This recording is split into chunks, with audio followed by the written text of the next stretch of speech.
Alright guys, welcome back to my channel education academy. और अभी तक पिछली वीडियोस में आप लोगों ने theory of demand, law of demand पढ़ लिया था और एक छोटी सी वीडियो मैंने और बनाकर पोस्ट करी थी जिसमें मैंने यूटिलिटी के बारे में बताया था।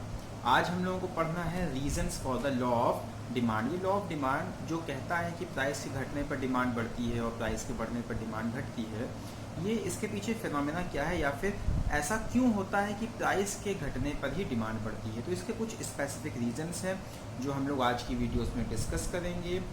तो हमारा आज का टॉपिक है reasons for the law of demand या फिर reasons for the downward slope of the demand curve. As you all people know I guess कि डिमांड कर्व जो होता है वो डाउनवर्ड स्लोप में होता है, यानी कि ऐसे ऊपर से नीचे की तरफ आता है। ओके, सो आगे पढ़ने से पहले एक छोटी सी रिक्वेस्ट है, अगर आप लोगों को मेरा काम अच्छा लग रहा है और वीडियोस में जो पढ़ा रहा हूँ आपको समझ में आ रहा है तो प्लीज़ आप लोग वीडियोस को लाइक करिए, ज़्यादा से ज़्यादा इसको शेयर करिए और चैनल को सब्सक्राइब करिए और बेल आइकन को भी प्रेस कर दीजिए ताकि जब भी कभी मैं नई वीडियो पोस्ट करूँ तो आप लोगों को इसके बारे में नोटिफिकेशन मिल सके। ओके, तो अब हम लोग स्टार्ट करते हैं अपनी वीडियो को। Demand curve slopes downward from left to right which shows inverse relationship between price and quantity demanded। ये बात तो क्लियर होगी। डिमांड कर्व ऊपर से नीचे की तरफ आता है और ये शो करता है कि प्राइस और क्वांटिटी डिमांडेड के बीच में इनवर्स रिलेशनशिप है, यानी कि उल्टा रिलेशनशिप है। ओके, इसके पीछे रीज़न क्या है? पिछली वीडियो में मैंने आप लोगों को एक पर्टिकुलर वर्ड टर्म यूटिलिटी के बारे में पढ़ाया था। यहाँ पर हम लोग जो पहला रीज़न पढ़ने जा रहे हैं उसका नाम है law of diminishing marginal utility. Diminishing का मतलब होता है घटते हुए क्रम में और मार्जिनल का मतलब होता है एक एक्स्ट्रा या एडिशनल। इसका सिर्फ मतलब इतना सा है, जैसे हम लोग किसी चीज़ का इस्तेमाल करते हैं तो फर्स्ट टाइम जब हम उस चीज़ का यूज़ करते हैं तो हमको फर्स्ट टाइम में ज़्यादा यूटिलिटी सेटिस्फैक्शन मिलता है। यूटिलिटी का मतलब सेटिस्फैक्शन ही हो गया, तो ज़्यादा सेटिस्फैक्शन हम लोगों को फर्स्ट टाइम मिलता है। उसके बाद जब हम लोग उसको नेक्स्ट टाइम यूज़ करते हैं या उसकी अगली यूनिट यूज़ करते हैं तो क्या होता है, सेटिस्फैक्शन मिलता तो है बट पिछली वाली यूनिट से थोड़ा कम होकर के मिलता है। और ये बात बहुत नेचुरल फिनोमेना है। जैसे आपको भूख लगी हुई है तो आप खाना खाने के लिए बैठेंगे, आप पहली रोटी खाएंगे आपको उसमें सेटिस्फैक्शन ज़्यादा मिलेगा, जब आप दूसरी खाएंगे तो उसमें सेटिस्फैक्शन आपको कम मिलेगा, तीसरी खाएंगे तो पहली वाली और दूसरी वाली दोनों से कम मिलेगा। एक सिचुएशन ऐसी आएगी जब आपका सेटिस्फैक्शन ज़ीरो हो जाएगा, यानी जब आपका पेट भर जाएगा, आपकी भूख शांत हो जाएगी तो सेटिस्फैक्शन आपका ज़ीरो हो जाएगा। तो ये जो यूटिलिटी एक्स्ट्रा कंजम्पशन के साथ बढ़ती है इसी को हम लोग कहते हैं law of diminishing marginal utility. Utility is the amount of satisfaction derived from the consumption of A commodity. So law of diminishing marginal utility states that as consumption of a commodity increases, the utility derived from each successive unit goes on diminishing and it may even become negative or zero.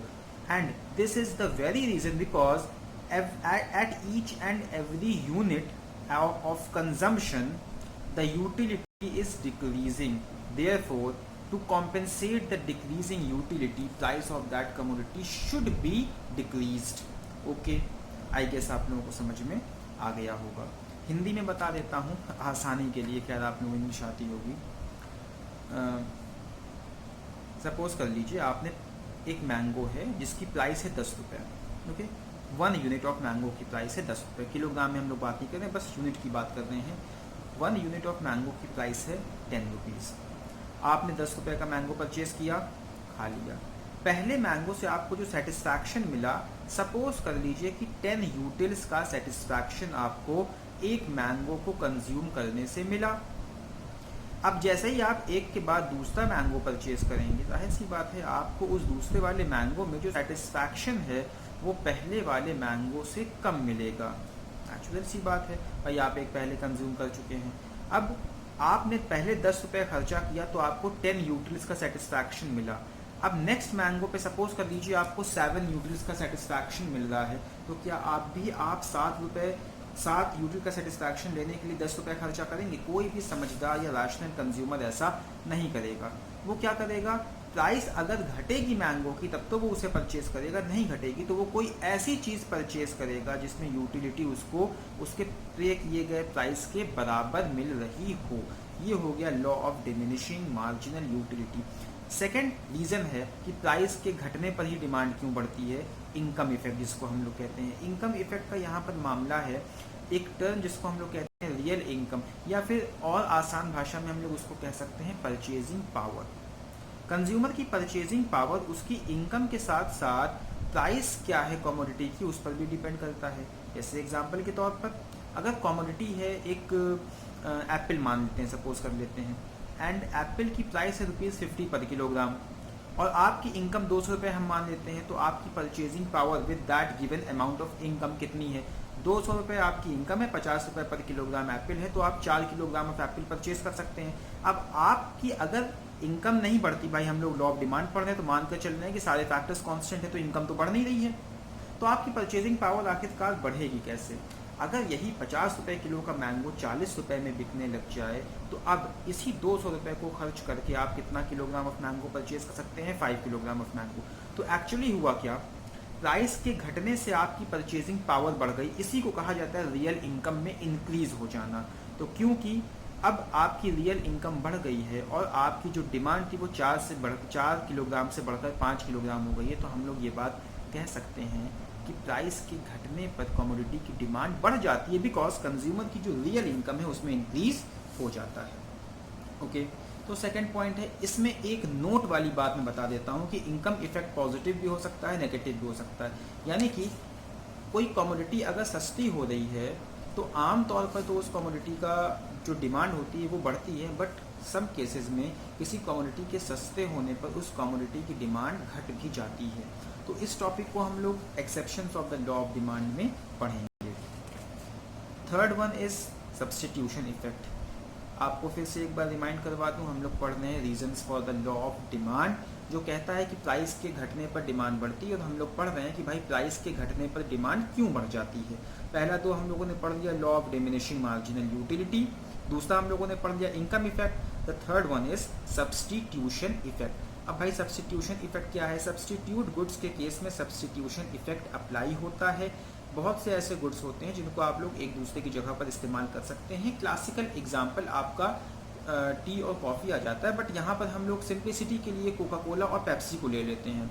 Coca Cola है, Pepsi है। अब अगर Coca Cola की price घट जाती है तो वो लोग जो पहले पेप्सी कंज्यूम कर रहे थे वो लोग पेप्सी छोड़कर कोका कोला के कंजम्पशन की तरफ आ जाएंगे। इसके पीछे दो रीज़न है।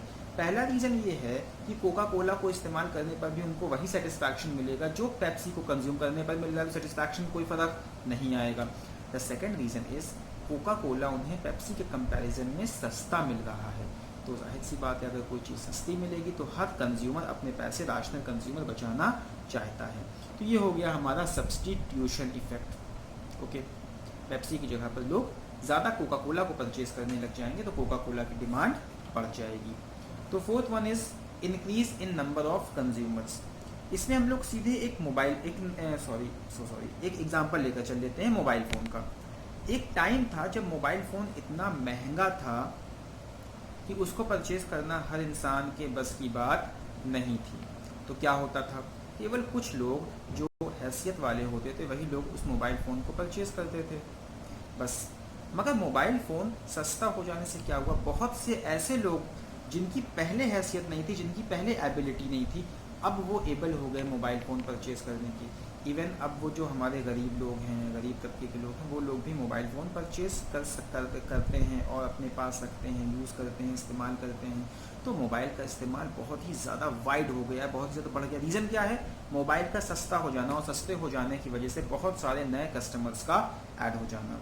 ओके, तो ये चौथा रीज़न था कि प्राइस से घटने पर डिमांड क्यों बढ़ती है, क्योंकि प्राइस से घटने पर बहुत सारे नए कस्टमर ऐड हो जाते हैं। The fourth one is multiple uses of A commodity. कोई सामान है, कोई चीज़ है, जैसा कि मैंने आप लोगों को पहले बताया था that resources have multiple uses, और बहुत से सामान ऐसे होते हैं जिनका कई जगह पर इस्तेमाल होता है। एग्जाम्पल के तौर पर मिल्क की अगर आप बात कर लीजिए, मिल्क ऐसी चीज़ है जिसका इस्तेमाल कई जगह पर होता है।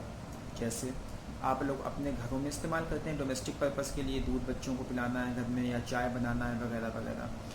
दूध इस्तेमाल होता है डेयरी के प्रोडक्ट्स में, जैसे मिल्क हो गया, मिल्क के अलावा घी हो गया, पनीर हो गया, कर्ड हो गया, बटर हो गया वगैरह वगैरह। आइसक्रीम मिल्क से बनती है, मेयोनीज़ मिल्क से बनती है, और बहुत सी चीज़ें हैं जो मिल्क से तैयार होती हैं, दूध से तैयार होती हैं। टॉफ़ीज़ वगैरह हो गए, कुकीज़ हो गई, केक हो गया, बहुत सी चीज़ें हैं ये जो मिल्क से बनती हैं। अब क्या होगा, अगर मिल्क सस्ता हो जाएगा तो मिल्क की जो डिमांड बढ़ेगी वो केवल एक जगह से नहीं बढ़ेगी, बल्कि एक साथ सारी जगहों से मिल्क की डिमांड बढ़ने लग जाएगी, क्योंकि तब मिल्क का इस्तेमाल हर जगह बढ़ जाएगा। तो ओवरऑल क्या होगा, मिल्क की डिमांड भी बढ़ जाएगी। तो ऐसी चीज़ें जिनके मल्टीपल यूजेस होते हैं, अगर वो महंगी होंगी तो उनका इस्तेमाल केवल ज़रूरत की चीज़ों में करा जाएगा। आप अपने घर का एग्जाम्पल अगर ले लें, दूध अगर महंगा है तो आप हो सकता है केवल उसका इस्तेमाल चाय बनाने के लिए करें, या बहुत ज़्यादा से ज़्यादा बच्चों को पिलाने के लिए, या खुद कंज्यूम करने के लिए करें।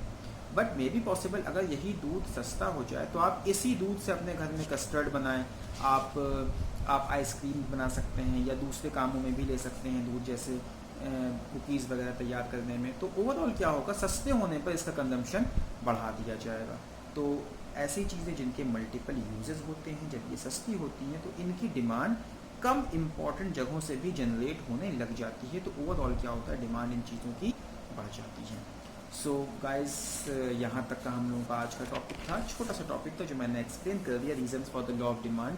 आई होप कि आप लोगों को समझ में आया होगा, और अगर आप लोगों को वीडियो अच्छी लग रही है तो प्लीज़ लाइक करिए, अगर नहीं अच्छी लग रही है तो डिसलाइक करिए, और कमेंट्स में अपने सजेशंस दीजिए कि आप लोगों को क्या अच्छा लगा या क्या अच्छा नहीं लगा। Okay, and I am trying my level best कि मैं आप लोगों के लिए इंग्लिश के लेक्चर्स को भी लेकर आऊँ, उसके अलावा साइंस के बच्चों के लिए भी मैं कोशिश कर रहा हूँ। तो आई होप जल्दी ही आप लोगों को खबर मिलेगी, and don't forget to subscribe the channel.